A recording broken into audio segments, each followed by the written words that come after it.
Bismillahirrahmanirrahim. Alhamdulillahirabbil alamin. Assalatu wassalamu ala anbiya wal mursalin. Allahumma salli ala sayyidina Muhammad fatil lima khuliq wal khatim lima sabaq. Nasrul haq bil haq wa hadil siratal mustaqim wa ala alihi haqqidaril azim. Alhamdulillah. Assalamualaikum warahmatullahi taala wabarakatuh everyone. Wherever you are, may peace be upon you. We pray that you are in good health, well-being, and in a state of good iman, inshallah. So tonight, another episode of Real Conversation. And this time we're going to discuss or maybe interview and come discuss on adventure in seeking knowledge and wisdom in this world. And we have three guests with us, special people tonight. Um, we have Brother Hafiz Abdullah and Brother Faizan Shah, and then Ustazah Nurul Wafdah, mashallah. Welcome to our program tonight. And we're going to discuss something that is very interesting about traveling and studying overseas. And also with me, I have a blessed co-host with me, Abu Sofian. How are you, Abu? Okay, Alhamdulillah, I'm good. I'm looking forward to hearing what they have to share. And I think these three guests that we have tonight are very unique, very special. Yeah. We have those who are in engineer, architecture, and also religious knowledge. MashaAllah, it's beautiful. So we're going to learn from them, and we're going to hear from them, from their experience and all their learning in their journey, right? So I think I begin with all together lah, right? So maybe I start with Faizan, right? Sure. Yo. So Faizan, when you first started to travel and you are seeking knowledge, right? And when you went to Australia and then you went to Europe, how long were you in Europe? I was in Europe for about 4 years up to my master's. At the end of my master's, but I took longer to complete my master's. So it was 3 years master's. Barat is 2 years because we were transfer. I guess I was a transfer student from Australia. So a bit longer, and then I had to sit for a German language exam. So that took about exam. 2 semesters. That means you can speak German language, huh? At that time, so it wasn't done before. So it was a unique situation. So the rectorate at that time, basically the dean said that, okay, you want to come into this school because I was an exchange student for 1 year. Then decided to stay and complete my master's there. So he said, okay, you want to stay, but you need to meet the minimum, which is you need to pass the German language exam. So the director gave us 2 semesters, technically 1 year. Yes, yeah. Okay. So you need then. Yeah, that took longer lah. So the journey is a bit long. But imagine you had to finish a German O-level exam in 1 year with zero German language experience. So from scratch. It was a long. Yeah, so about 4 years in Europe. Yeah, mashallah. Yes. 4 years. How about you, Ustazah Wafdah? Where did you study, travel, and so on? If you like to share. Bismillahirrahmanirrahim. So for me, basically, I started my doing my bachelor's degree 4 years in IUM, International Islamic University, Malaysia. And then after I graduated in 2016, I worked for about a year just to gain experience. And then early 2017, I actually flew off to Jordan to pursue my master's degree in Yarmouk University. I was there for about a year and a half, but then after that I kind of like decided to go back to IUM again, and right now I'm currently in my final semester. Oh, mashallah. Congratulations. May Allah give you success. Ameen, inshallah, ameen. And Brother Hafiz, what would you like to share your experience, where you've been and studying, and Yeah, in a nutshell, okay, Bismillahirrahmanirrahim. So in a nutshell, I was already 24 years old, right? That time, I had had a poly diploma, finished national service, right? And I already started working for 2 years as an engineering assistant. Okay. Then the opportunity came, right? So for the first time in my life, I took an aeroplane. It was the longest. It was a long ride. KLM took me straight to Amsterdam before my connecting flight to Aberdeen, Scotland, right? Yeah. So I was there for 2 years with my engineering degree. It was an interesting experience. These were things that shaped me because mainly being in a country where I was away from home, what surprised me was that there was a substantial Malay community. Right? So I thought I would be in a place where I was in a place, right? But there were several, just a few Singaporean Malays, but there was quite a good active Malaysian Malay community, right? So being in touch with religion, being in touch with current affairs back home, right? That was the year 97 to 99. It wasn't. It was actually interesting, right? The best thing was that there was no social media back then. So that's one of the positives actually, because if social media had existed back then with the young blood, many things I would have revealed in Facebook or in social media. Like today, very fortunate, so people don't know my life back then, right? But the other positives was that when you're in a small community, you tend to be close to the community, and they ask you to do things. Because I was very fortunate, I was close to the masjid, I was close to the mosque, the Muslim mosque community. I was also close to the Malaysian community who will ask me to read Quran at gatherings, right? We would do Tarawih together. We would actually, and one of the best things that happened was that I was allowed to become Khatib Jum'ah. MashaAllah. And that was a time when there was no social media. Presently I understand that friends who live abroad, if they are asked to become Khatib, we just download any khutbah from Muiz, just copy paste, and at least you got some content. But there was nothing, so I had to write my own. There's a blessed There was some experience. Qari from Malaysia who guided me as to what to say in the first khutbah, second khutbah. Things we never had to learn, right? Because you're the makmum lah. Makmum just listen lah. Yeah. So those are amongst the very positive things that I had during my time in Scotland, right? Then came back, right? Started working as an engineer, but wasn't satisfied. I was a young person, right? And furthermore, during my time in Scotland, that was when I minored in French, right? Wow. Because I minored in French, I was not satisfied. Actually, during my time in the UK, I wanted to work, but it was a challenging time because that was when, in 1999, the European laws changed, whereby any EU national was able to work in any other EU country. Like they don't need a work permit; they can just start work next Monday.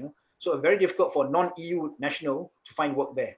So I was very broken-hearted, came back home, but I guess the blood was still boiling. So after 2 years of working, I actually went back to Europe. This time I found a spot in Germany. Right? And then the difference between Scotland and Germany is that you're in the UK, whether it's England, Scotland, Wales, Northern Ireland, or Republic of Ireland, or if you're in the US, Canada, Australia, New Zealand, everything's in English. Right? You basically understand everything that was spoken and everything you see. But Germany was a different kettle of fish, you know. Fortunately, I was aware. So I took a course in Goethe Institute for about 3 or 4 months to equip myself, knowing that, because also during my time in Scotland, I did backpack around Sweden, Denmark, and Germany.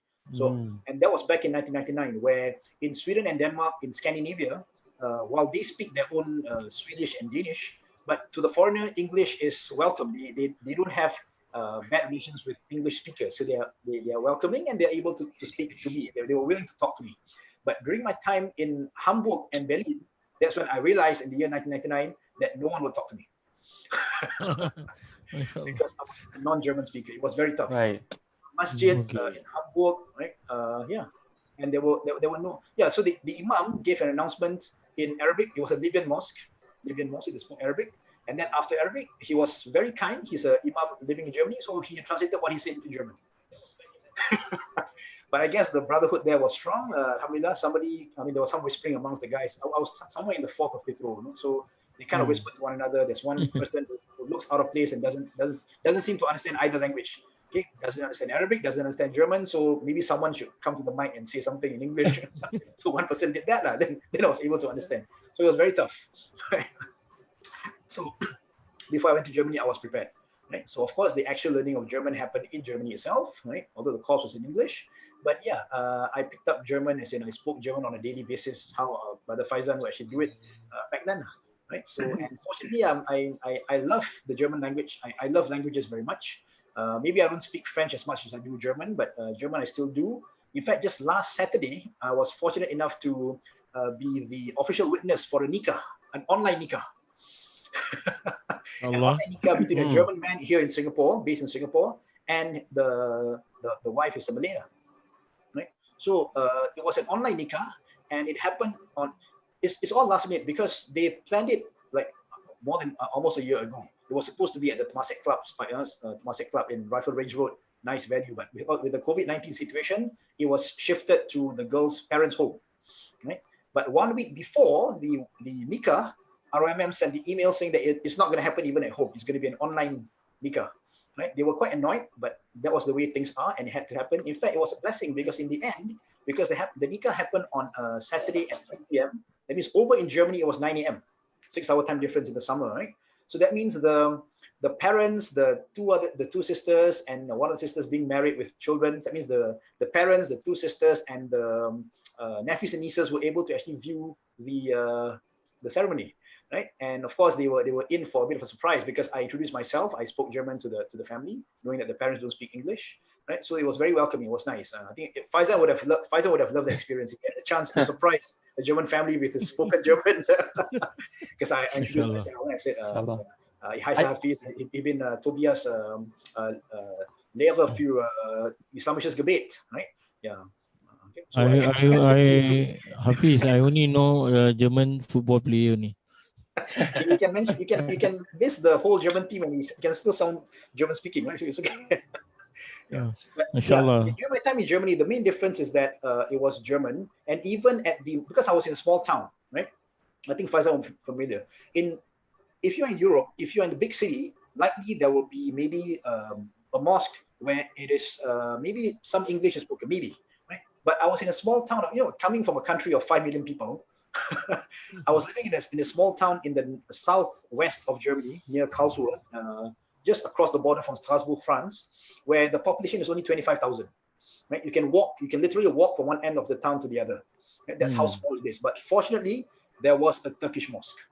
Right? Yeah. But that also meant that was the year 2001, 2003, before the age of social media. There was internet, but no social media. The khutbah was, of course, only in Turkish. So amongst themselves, they speak Turkish. But to me, the foreigner, is only German. So it was very hard to have meaningful conversation. Although I met them for iftar, I met them on a weekly basis. I went for tarawih, right? But nobody actually knew me that well. It was unlike my time in Scotland, where I was actually close to the Muslim community, right? So the negatives of this part was that you have freedom, and to me that's a danger, because when you are a bachelor and you are doing it, sorry to say, not for Allah, but because you want your own personal glory and everything else, then Allah will send you tests. Right? Then Allah will show you things. Allah will send you tests, right, Brother Hafiz? And that's the thing. Like, because the whole top conversation today is really about adventure seeking and, what can we learn when we're overseas? And as all of you guys already shared very, interesting snippets of what you experienced, I think we really want to scope it, and we really want to see why exactly you guys left the country in the first place.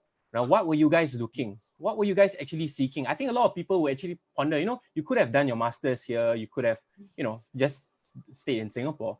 Maybe we can ask Ustazah Wafdah.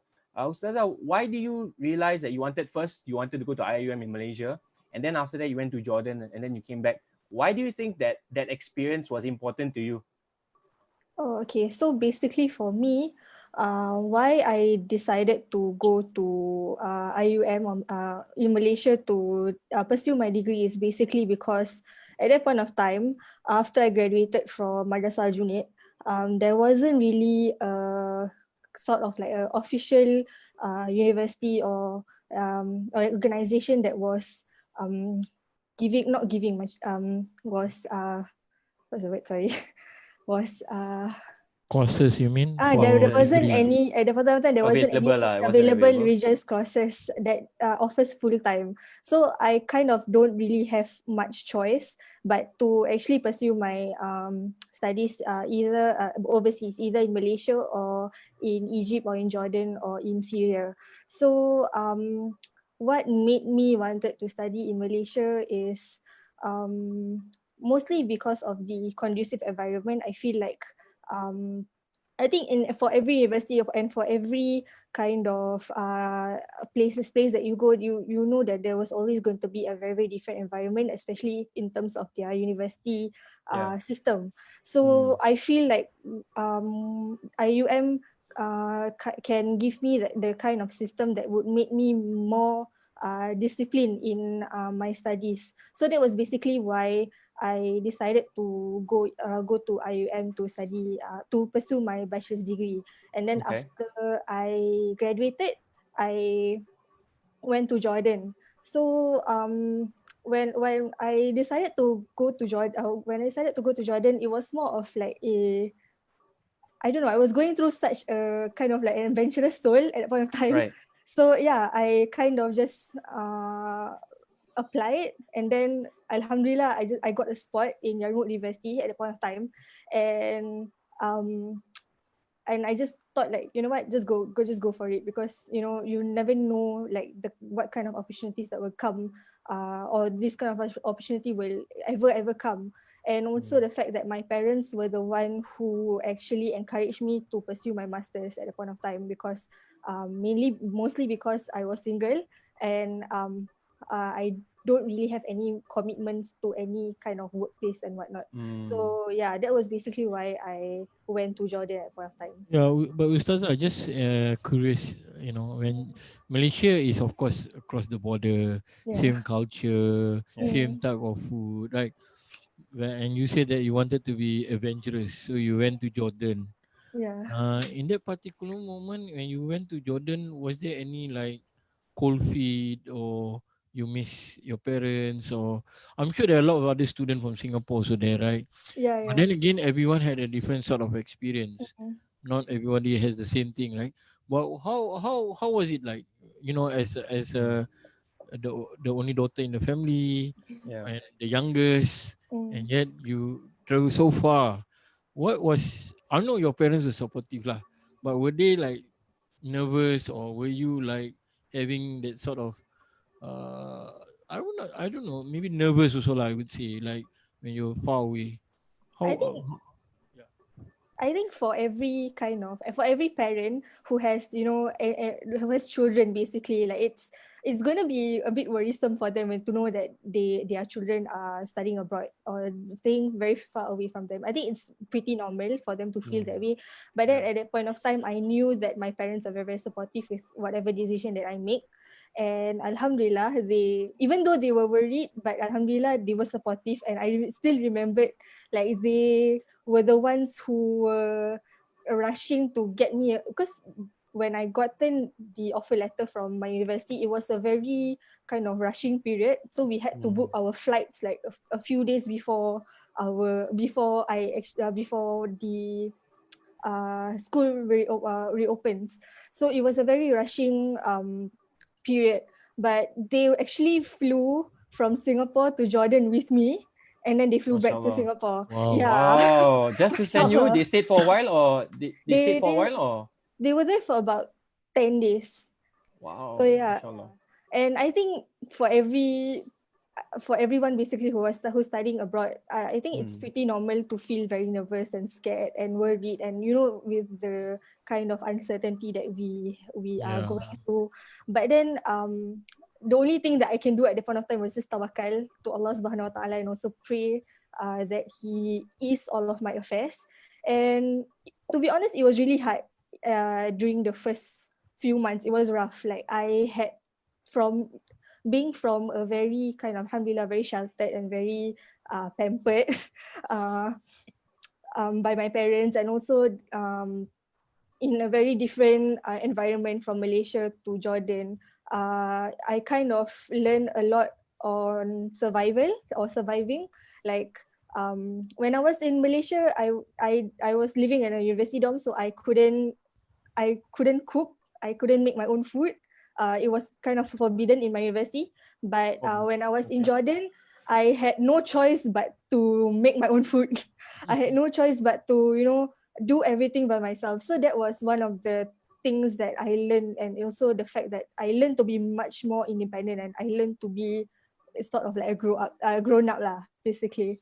So yeah. So, but Ustazah, on this particular matter, Hafiz was saying just now about learning the local language. You already know Arabic, right? When you went there? Yeah, Alhamdulillah, yes. At the point of time, I can speak. I mean, I can read, I can understand, but when it comes to speaking, I wasn't very fluent. So that was another challenge that I had to face. I also remembered like the very first class that I attended. I was sitting at the back with one of my friends who was doing masters at the point of time, and I was crying at the back because I didn't understand a single word that my lecturer was saying, just because they were talking in colloquial Arabic, or like they were talking The in dialect, is it? their dialect. Yes, Bahasa pasar lah. even though that even though their dialect is not Wow. so much I mean, it's not really different to the formal Arabic language, but still I was at the back and I was like having such a huge mental breakdown and anxiety at the back. Inshallah. So yeah. Inshallah. It's interesting. But at least you know more than us. We only know laham. Alhamdulillah. We're talking about language, right? I'm going to Faizan, inshallah. Zan, you're Yes. from Australia, then you went to Austria, right? Yeah. Do you completely know German or any of the European languages, or you just terjun botol, they say like, just do it, just go, and then you learn. How was it then? How was the transformation from Okay. Singapore, Australia, and then Austria? Wow. The thing about it is that I think like what Ustazah was saying, Ustazah's application or journey is quite even though it's rushing, and I think everyone went through that. My journey was like I think even more rush, because literally I bought a ticket last week, and then I told my parents I'm going to fly out this Friday. Then Wow. then I left my job at that time because it was after NS, and then everything settled, and then my visa only got approved on the day of my flight. Whoa. So so but that one is really macam people say tawakal. I think my parents also give up already by the time. Yeah. So literally I did that, and then it was a one-way ticket. So we just, I mean, I really had just one-way ticket. I don't know when I'm coming back, and I only told my parents I'm gonna come back when I'm done.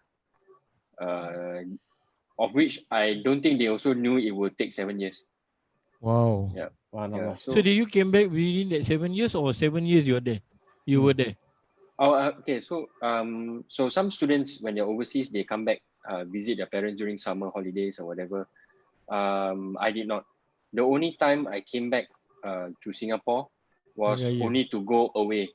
So that 1 week was to just transit from Australia to Europe. Before that, I also came back one time because I went to Barcelona for exchange for 1 month. Oh, so do you Australia. No, I met Chavi. Yeah, actually get to catch Barcelona match actually. So that was quite interesting. Yeah. So it was Australia, Barcelona, Australia, Singapore, Barcelona, Singapore, Australia, Singapore, Europe, and never came back and then came back. 7 years.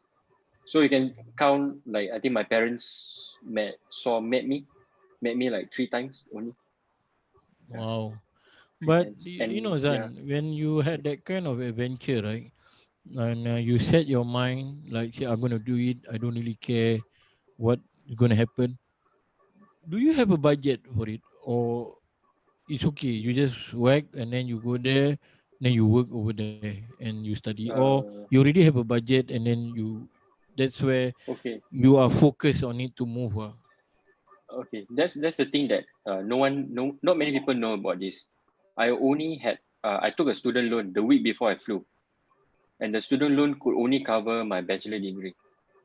So once I graduated, or once we are finished with the bachelor's degree, and I was on exchange here, so that 1 year, and then I decided, okay, I want to stay here, and I think it was come to think retrospectively, it was a good decision because the fees, and I think Hafiz can also agree to this. The fees in Europe is actually at that time, I don't know about now because the policies have changed.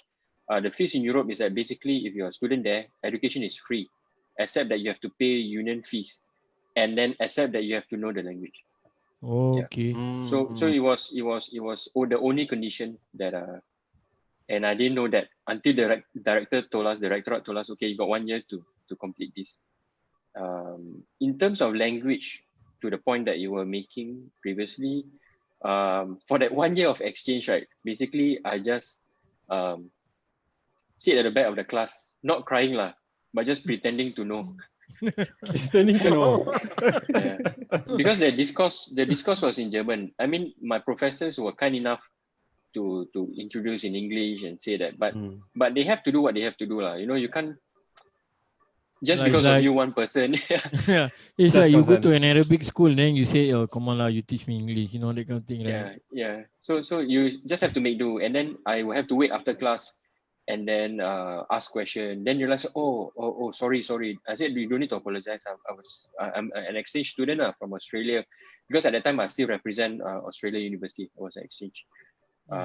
So that's how I think you befriend and then somewhat learn. Language is something you just have to immerse yourself. I think Brother Hafiz and Ustazah can also attest to this. You just have to immerse yourself, try, and people will just open up. And I think Alhamdulillah, in the years I was there. How do you pick up, Zan? How do you pick up German? Yeah. I had no choice. So we had to sit for the exam. Imagine an O-level exam in 1 year, no? You take about...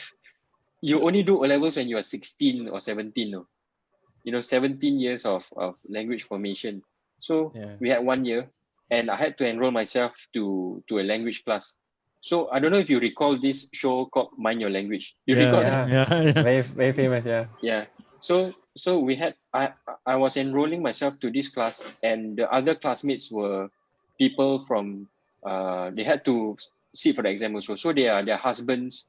they got married locally to Austrians, so they have to sit for the exam for their visa. So there are people from Brazil, from Mexico, and then at the same time I got classmates who are refugees from Kosovo, from Iraq, Iran, Serbia.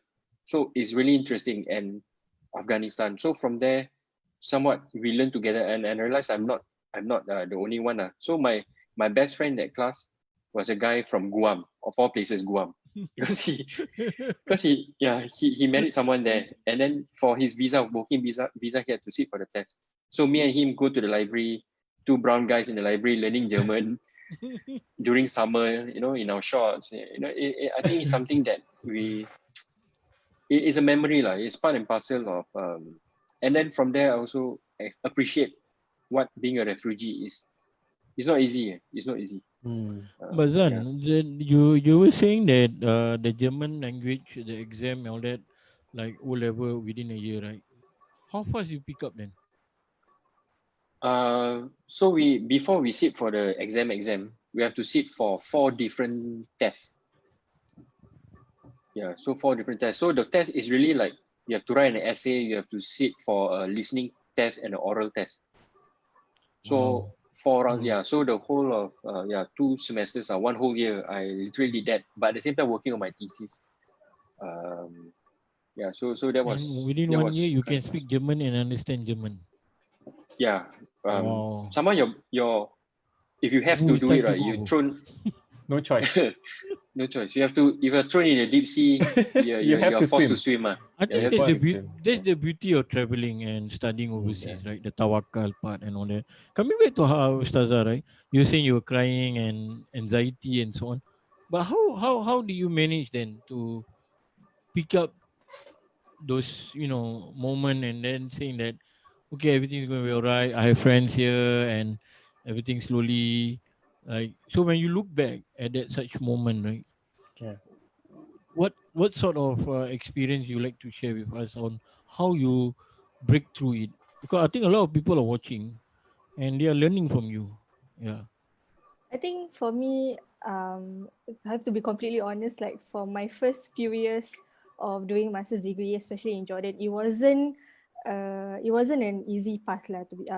To be completely honest, it wasn't easy because like I just imagine, like, you know, I am so used to study in an environment where it's very close to Singapore. I can go back every week or anytime that I want, and then suddenly I put myself in a situation where I am miles and miles away from home, like literally almost kind of like the opposite of the world, and then I'm far from my family. So it was quite a shock for me because I experienced a little bit of like, not a little bit, actually a lot of like culture shock, to be honest. Yeah. Oh, And kesian. even though I can understand their language, I'm still kind of like this blur girl. Like there was moments where I keep asking myself like, Wafdah, why are you here? Why are you doing this? There are many moments where I needed to sit down and, you know, ponder and think of why am I doing, and why am I in this journey in the first place. So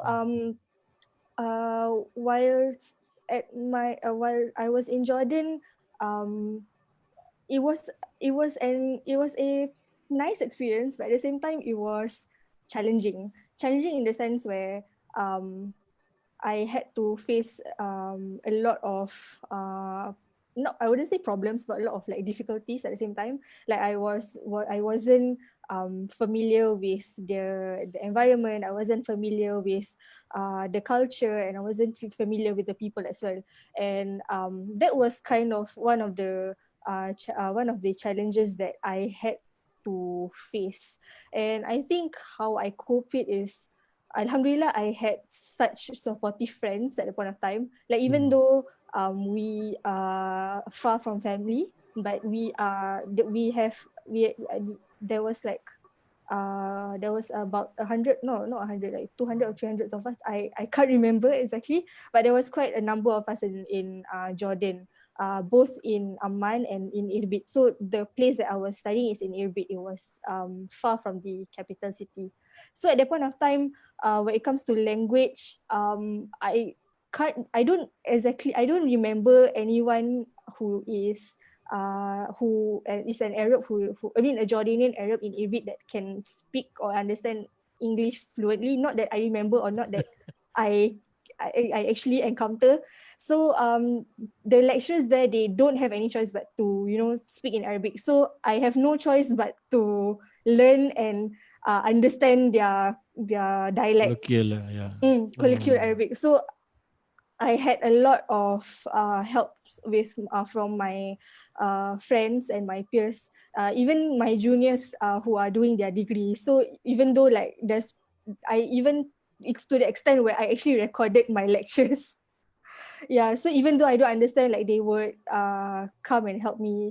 So yeah, and even though it was hard, I always, you know, remind myself that um even though I'm feeling down, even there will always start times where, you know, I will feel down, I will feel homesick or whatnot, but then Yes. I have to remind myself that okay, you can be sad for a moment, like you can cry for a few moments, and then like just, you know, stand back up, wipe your tears, and move on. Yeah. So Well, yeah, Ustazah, that. you mentioned about homesick, right? I wanted to ask Mhm. about this question because do you have to go through like Hari Raya and all that and all these moments without your family or special moments? And if you did, right, how do you overcome it? Like, you know, the feeling of you missing your parents or home.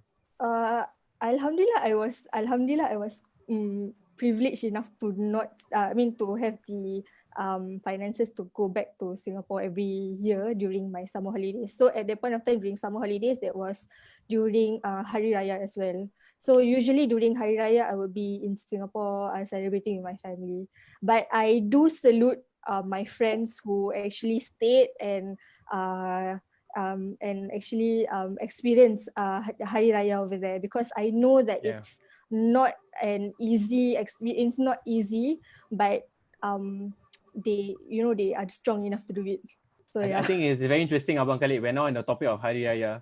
Very festive talking about Hari Raya, right? Hafiz ever said to me, share with me before many years ago, Yes. that he was one of those who read the takbir, right? Hafiz, when you were in Aberdeen, and how was it like, in Scotland and then in Germany, Hari Raya?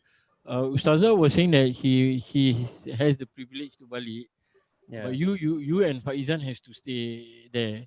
But you yourself lah, what was the experience like then? I'll come And back do to the you topic do of you Shawwal. cry?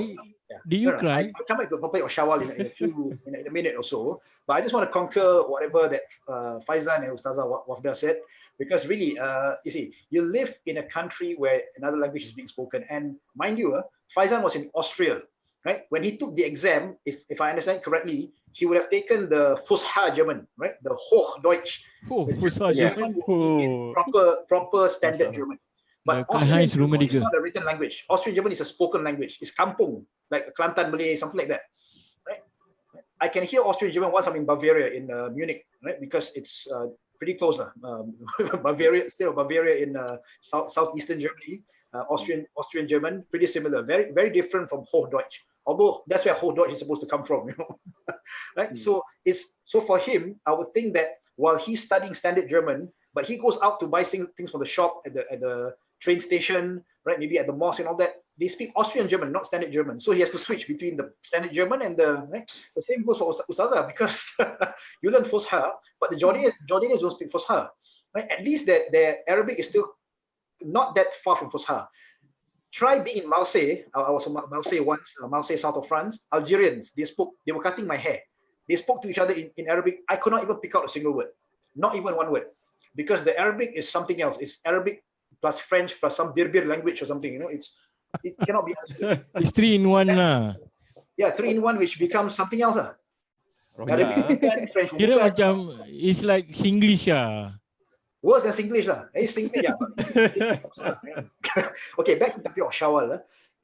Hafiz, before that, right? Do you cry not in Hari Raya? Oh, sometimes, yeah, of course. Loneliness, coldness, right? Not understanding the lesson. So, of course, those things happen. I mean, part and parcel of student life, especially me living in those places. I didn't have any relatives, right? I don't know anyone else other than the people I made friends with there. You didn't meet prior friends from Singapore that went with me like that. So it was all new to me, right? So, but the nice thing is you adjust. Yeah. How do you adjust then? How do you adjust far away from home? Yeah. I don't know. Maybe you just adjust, just like how humans adapt. Sometimes you don't think about it. You just adapt, right? Because you know that you don't get the things you get at home. You are in a different country, different people. So how can you ask for the things that you want, right? And sometimes you're surprised those things actually come. For example, Shawwal in Aberdeen, on the first day of Shawwal, I was invited to a Kelantan couple's residence, right? They cook nasi dagang. How was I supposed to eat nasi dagang? I called my mother that day. Ma, aku makan nasi dagang. That was some kind of. Macam Laila tu kada. Yeah, wow. I was not expecting this. But over in Germany, it's really okay. I drink alone. But Hafiz, in all what you went through, right? You said that you have no choice except to adapt, right? So does this mean that it's not meant for everyone to go overseas and study, despite that they may have the budget or the finance? Yes, I say so, because actually my plan was not to come back ever. Right? Wow, why Melayu? Yeah, Melayu putus cinta. So don't want to come back. But Allah planned it for me to come back. 2 years in Scotland, I wanted to stay, work for an offshore company, earn big money and all that. But Allah decided that I had to come home. So I came home. Then I was a bit crazy. I said, I don't care. I'm going to go there again. So after 2 years, I went to Germany. I said, I want to stay there forever. No, I still came back. So both times broken-hearted. But that was when I realized that my mom wants me to come back home. That's why I came back home. Because, I'm the youngest of 10 siblings. So I thought, if somebody has to take care of mother, I got so many siblings to take care of her. Who can take care of her? It's not my pasal, not my responsibility, right? I actually had that thinking when I was young. Now, at an older age, I realized that I'm the man in the family, because I have 2 older brothers who are much older than me, right? So any male matters that are needed in the family is me, right? So now that my nephews and nieces are already of age, they get married, they're majlis tunang, whatever it is, right? I'm the bapa pengantin, right? Because my brothers-in-law can't do all those things. They can't read dua, they can't lead solat, they can't. So it's me, right? And it's just a privilege, you know. Instead of living a life like that over there where I don't have all these things, I'm forced to come home without me realizing, and suddenly I get this privilege, you know. Like I said, as you guys know me, I've been teaching Salah in the Darakam 15 years, right? I'm also the Bilal at the Masjid Daraman for the last couple of years, right? How was I supposed to think that back then I was going to live this kind of lifestyle? I thought I was going to live a Mat Saleh lifestyle, right? Forever, right? Abroad. And I have a wife who always reminds me, okay, never let a day pass without reading Quran. Mashallah. So Hafiz, I was just coming back to you on that mental state. So you were saying that it's not meant for everyone. So it's really not meant for everyone, right? Yeah. Yeah, okay. Because when you're abroad, it means that you are on your own, right? Maybe you make, because you, and furthermore for me, I don't have a father figure for a long time, because my late father was a Qari. He got me to Khatam Quran when I was 11. He was that good. But being the youngest, he was very old, right? So that means he passed away at 59. I was 12 at the time, right? So for many years after that, I don't have a father figure in the family, you know? So that's why there's no one to advise me. My siblings were like, how to advise this boy? He doesn't seem to understand anything. Until when they told me, the wife, everything, then I realized what my family wanted from me actually is to be responsible, because I am the man in the family. But of course, when you're in your 20s, you would never think like that. No? I thought, to me, I'm the youngest. I thought, and my sisters are married, so my brothers-in-law can do it. But no, that's not the case. And but bro Hafiz, I have a question. You mentioned about the Western lifestyle, and you mentioned because you were so exposed to so many cultures, and as you said you want to stay in Europe. I know I don't want to come back. Do you feel macam like, you know, as your culture, do you feel macam like you started, you know, losing that kind of sense of culture, or you felt that were you embracing too much of the Western lifestyle? Well, what's your take on that? I was already embracing the Western lifestyle, because like I said, there was no social media back then. So whatever life I lived there, no one actually knew, right? And furthermore, like I said, the difference between the UK and Germany was that at least the UK, I was close to the mosque community. I was not close to the mosque community in Germany because it was all Turkish, right? That means for 2 years, the khutbah was in Turkish. So I got nothing, right? There was no online khutbah back then, right? There was no PDF file on MUI's website to download, right? Nothing. And there was no YouTube. 2001, 2003, there was no YouTube. There was no online lessons for me, nothing for me to lecture for me to listen to, nothing, absolutely nothing.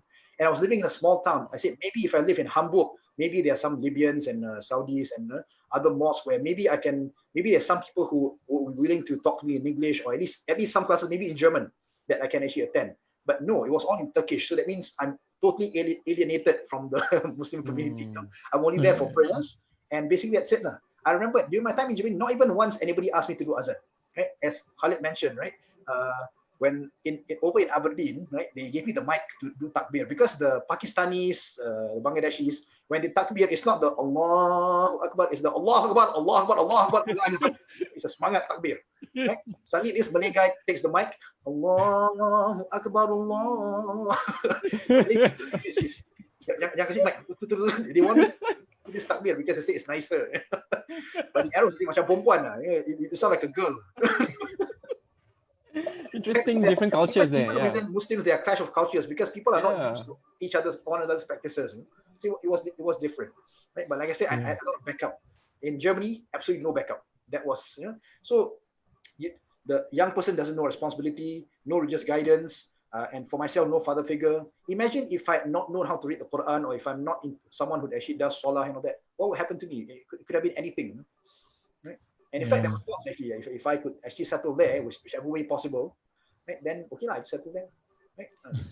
Like I said, luckily I had my mother made dua for me that I come back, right? I never understood the wisdom of the dua until I got married and I got to know my sisters who didn't tell me but told the wife. Faizan, do you have the same intention like Hafiz, that you do not want to come back to Singapore? Yeah. That was fast. To be honest, that was fast because I did say it was a one-way ticket. Yeah. So even I think at that time my parents were also kind of like, okay, like if you want to stay there, you stay there. Let us know. You know, they're somewhat resolute to that. To that, you know, maybe, you know, in 7 years only see 3 times, so you know they already surrendered, I guess. But I think what Brother Hafiz says is kind of resonate to me very deeply, is that it sort of like hits you when you are overseas and the circumference on the people you are with and who you are, you're alone, you're by yourself. And I live that life, you see, you can do whatever you want, And I was in Tyrol. I was in Tyrol. So that's the part of Austria that is in the border of Italy. So they speak, on very weirdly. So you don't really understand the colloquial. But where I live, it was so Innsbruck, where I was from.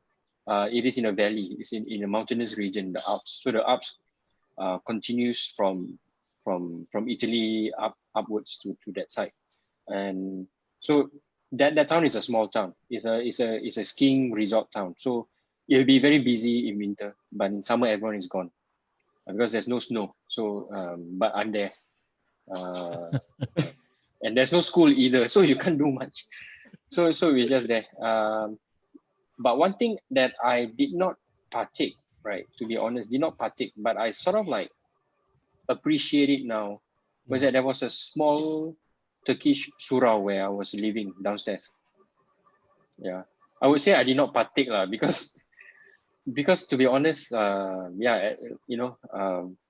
quite reckless at that moment. I think Brother Khalid would know that rock and roll life and all this, but just because of that, right? Just because of that, I realized that wow, how much of a blessing it was because I would listen to their khutbah. I would even though it's in Turkish, I would listen to the azan. At least that got through me, through my windows, through my balcony, and just to think retrospectively back, right? It was like, oh, of all things, I live in a valley, and it was the most beautiful thing in the world.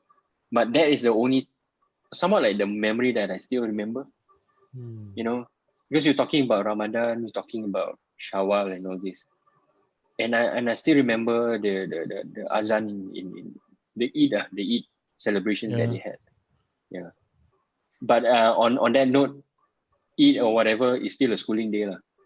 Yeah, so you. But do you Yeah. I asked Hafiz. He said he cried. Did you cry on that day, or you miss Hari Raya song, or you miss the rendang or lontong? Not really. So the thing about me is that I'm not attached to these things.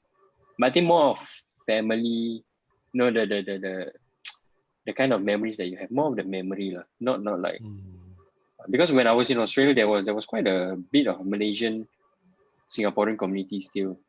And they would be in their baju kurung and I'll be like whatever lah, like too cool. Too cool for that lah, but they would have their own Raya celebrations and gatherings.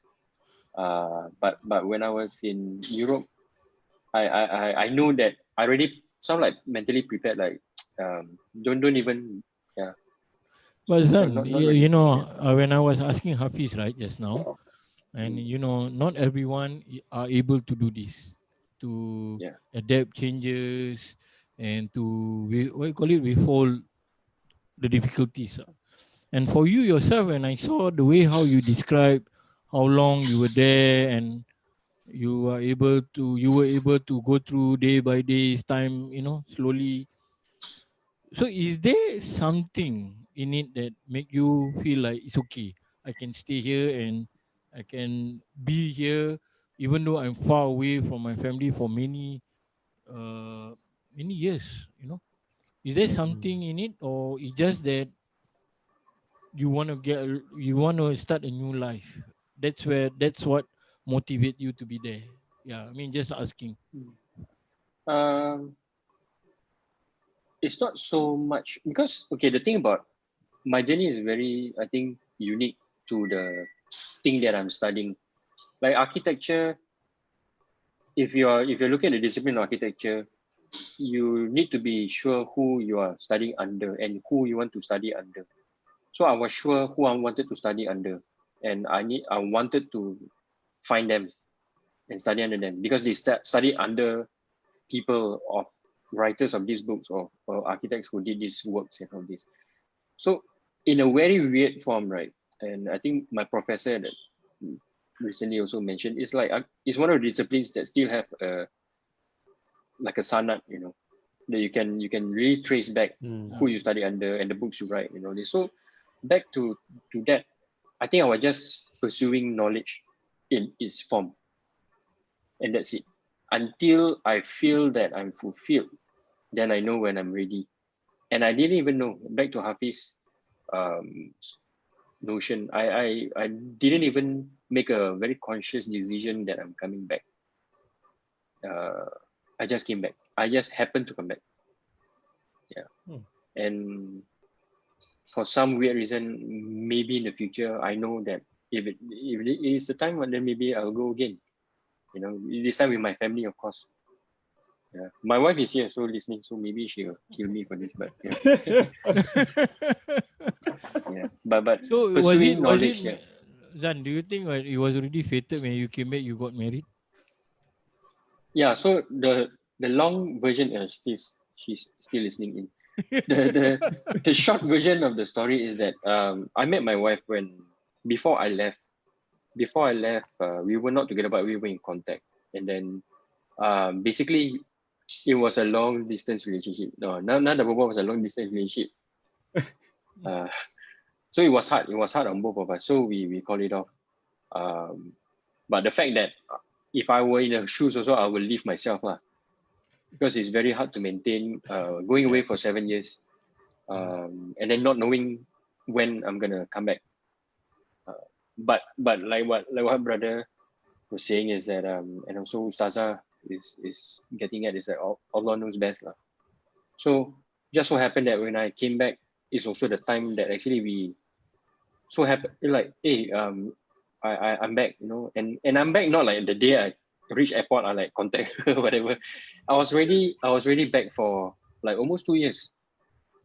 I was practicing at a firm and all this. There was a lot of changing doors, sliding doors that we never met. And if Allah determines, yeah, He will of course. Yeah. Okay, love story from Europe. Mashallah. Yeah. From Europe with love. Yeah.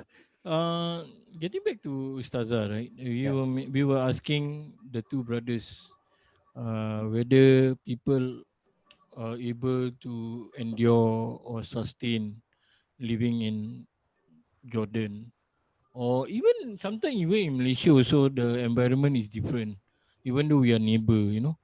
So for you yourself, through your experience, right? What would your advice be if someone wants to say like, I want to study in Jordan or maybe in Kuwait or Egypt? You have so many. I'm sure you have so many friends now, all studying everywhere. Yeah.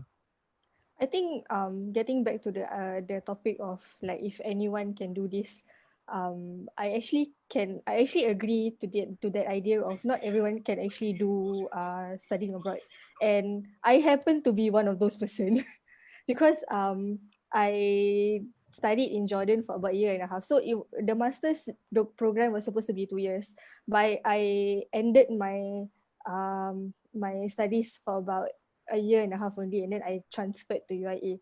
So I was those ones that unfortunately couldn't really fully adapt to the environment there in Jordan, and I feel like at that point of time the environment wasn't really working for me. So that was when I decided that I transferred to UIA, because I feel like it is an environment where I feel it's much more familiar, and also the fact that I knew the system very well. I knew my lecturers also over there. So yeah, I 100% agree for to the statement of not everyone can actually do this. It takes a really strong not say soul, but macam but kind willpower, of like, is it? yeah, willpower to actually stay abroad and also finish whatever you had to do there and come back.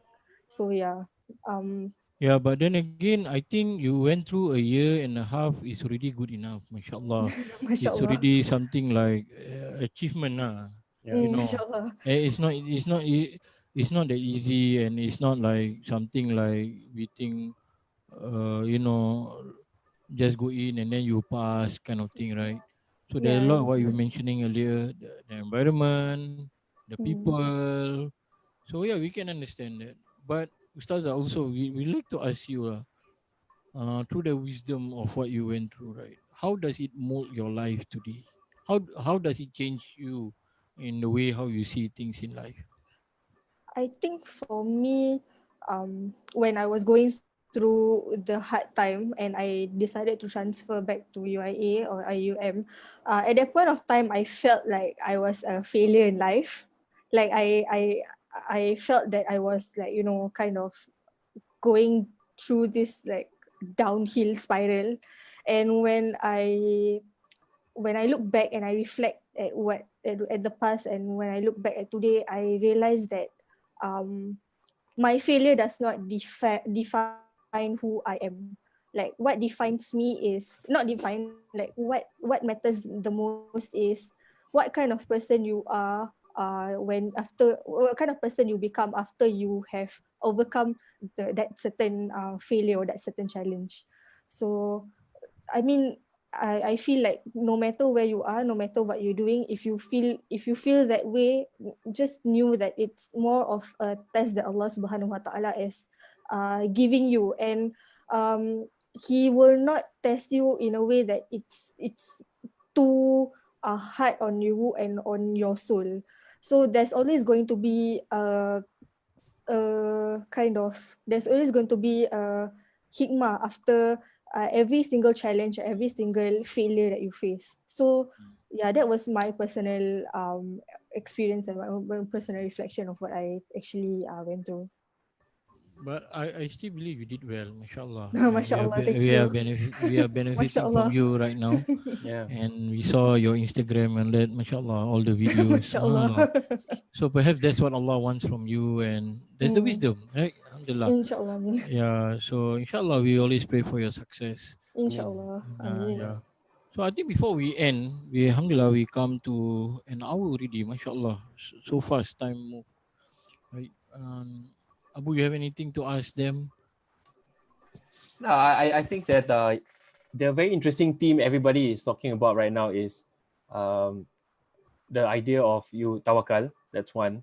Number two is about like being independent, but at the same time, but what Ustazah just mentioned, that third theme I realized is really about hikmah, which is you never know what Allah is going to teach you through this experience, but you can only know when you look back at it, right? So now Ustazah, she said, oh, she was crying during those moments, and Brother Hafiz, for him, he was like, that struggle of his self-identity, like, oh, I'm Malay, but then I'm Western, and then for Faizan, he's like, he burned his boats, basically. He's like, I'm going to go on this ship. I'm gonna go on this land. I burn my boats. I'm not coming back.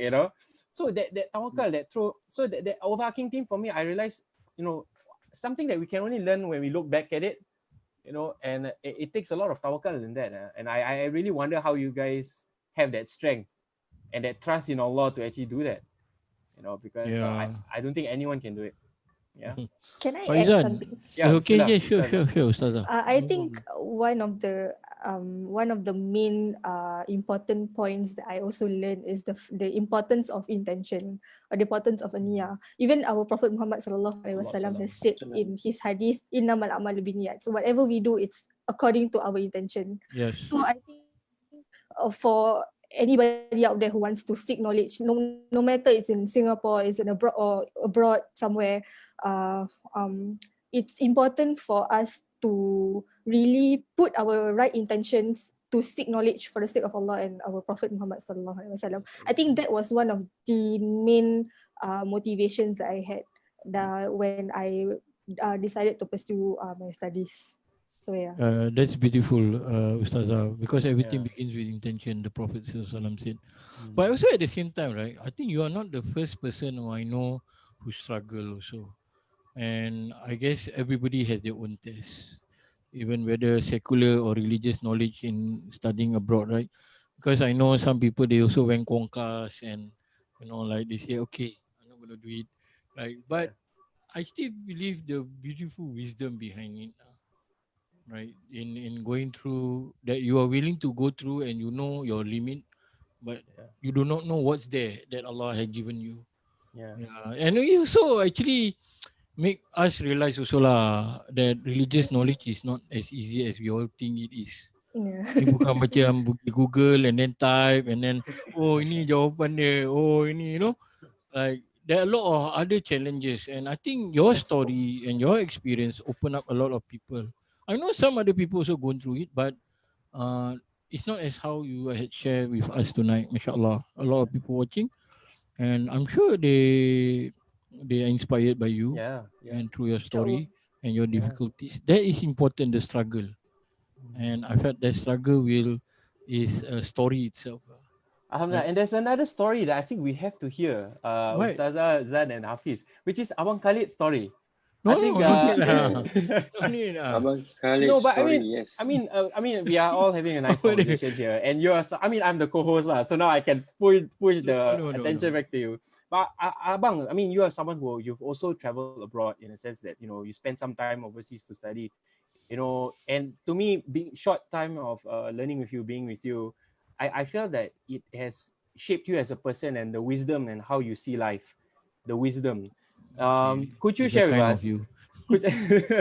Could you share with us a little bit, macam, why, how has your own travel, maybe you can share a little bit about the travel, how has that travel shaped you and how you see life and what's important in life? Yeah.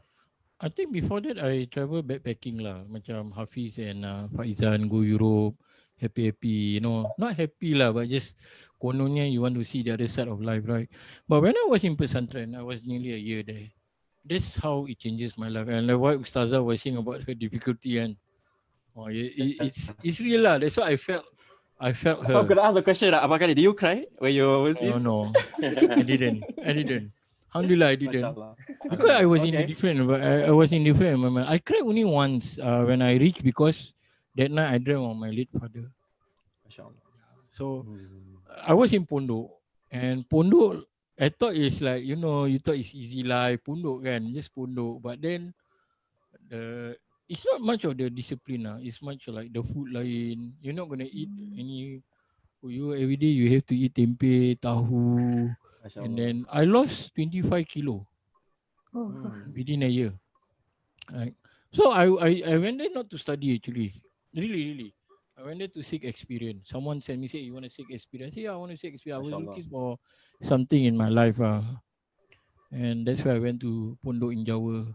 And that's why I discovered like, it's not easy to learn, religious knowledge like people think it is, just Google and then you dapat mana-mana, you copy and paste, and then you say, oh, this is my opinion. I think it's different now. How long were you there for, Abang? Sorry, just share. I was there only a year, and I said, as I mentioned, I wasn't there to what we call it, to learn. I was more like seeking life experience at that time. But when I was there, my teacher said, learn few kitab, and that's where I pick up some Arabics, that like Hafiz, Laham, that kind of thing.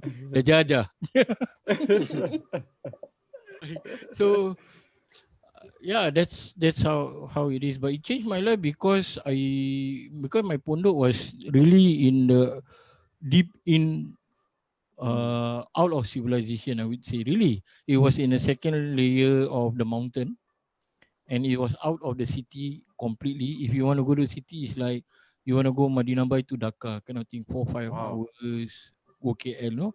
So it was there, and then you live with the mosquito, you live with the rats, right? In my room, they put it as a guest room, but on top of the guest room is the nest of the rat.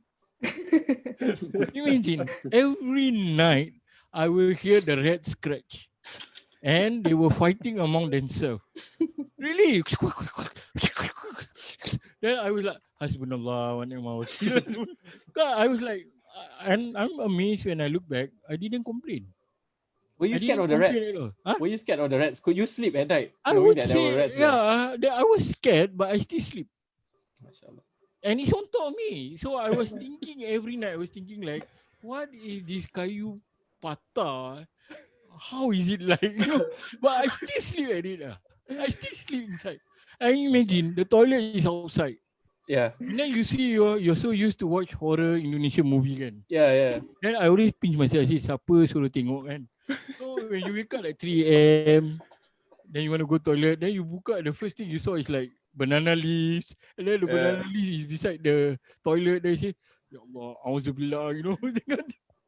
But you have to go, and you have to go. Takkan you nak terkucil kat situ kan? Yeah, I mean, Exactly. Yeah. that sort of experience changed me. And then you mix with the poor people, and because it's right in nowhere. Mm. So when you go there and you see the people are so beautiful, they are poor. You know, their house there's no tiling, no flooring, but every day they will say to me, "What food you want to eat?" And for them, right, even like to sacrifice a chicken, is like spending their whole lifetime. Because that is their source of income. But because you have a guest, they're willing to do so. So there's so much for me to learn. Not the losing weight, but more of knowing yourself. You know yourself. And I saw a lot of Singaporeans, they cannot take it. Some parents, they send their children like 10 years old, they expect what, Hafiz Quran. Tak boleh. They cannot take it. There's that time like what Hafiz said, belum ada YouTube, tak ada Wi-Fi, nothing. Just you go everywhere, people hafalan. You know, whatever kitab they reading, they have to hafal because of the exam. So I mean, I learned that and I learned how poor people are generous. I think that's the key for me. Poor people are generous. You know, at one time I went to my, I would say classmate, Hassan, and he brought me. His house is in town area, but not that well-to-do town area. So his house, the roof, right, it wasn't closed. So there's a lobang. So when we sleep at night, right, we can see the star, the moon. MashaAllah. So you just imagine if it rains. If it rains. Yeah. So one day when I came back to Singapore, I said, hey, to all my friends and my relatives, my auntie over there, I said, I want to raise some funds to help my friend to build a roof, you know, to seal the roof. Yes. And then I give him. The next 2 days, he said, Khalid, I need your permission. With this money that you give me, I want to give it to my neighbor who is having cancer. Allah. Mm. Yeah, so alhamdulillah. My experience is not like theirs lah. Hello. Subhanallah. No, I think there's so much to learn from. I mean, the whole title today is about adventure. So everyone has shared about their adventure, and wisdom is another part of the whole talk, you know. Yeah, And alhamdulillah. Ustazah share about wisdom, you know, everyone shared lah. So alhamdulillah, thank you so much for sharing about. Zan, before we end, right? Yes. When you look back in all this adventure and experience that you have, right? What will your advice be for people who wants to follow your footsteps? So the same thing I tell my students lah. They will seek advice after they graduate, especially. Where do they go, and if this is a correct, for example, university course or whatever it is. I tell them firstly you have to seek permission from your parents, of which that one I did not do. That put them in a lot of distress. I mean, basically, in short, it's planning, and because your parents, one part of them won't tell you the real story. That's for sure. They will just say, okay, you know, they will just, and I think there's part of me sort of like took advantage of that. It's like, hey, you know, next week I'm going off, and then yeah. So that's the first thing I tell my students. You have to plan this with your parents. You have to seek permission, and then you have to be sort of like be real with them. But my advice is that whatever that you think this is right, go for it. Go for it, because that window of opportunity is, and especially for Singaporeans, you don't see opportunity as an opportunity for the world. You see opportunity like how much will I earn? How much do I gain from this? In 3 years' time, do I recuperate and all this? If you're looking for experience, there's no value to this.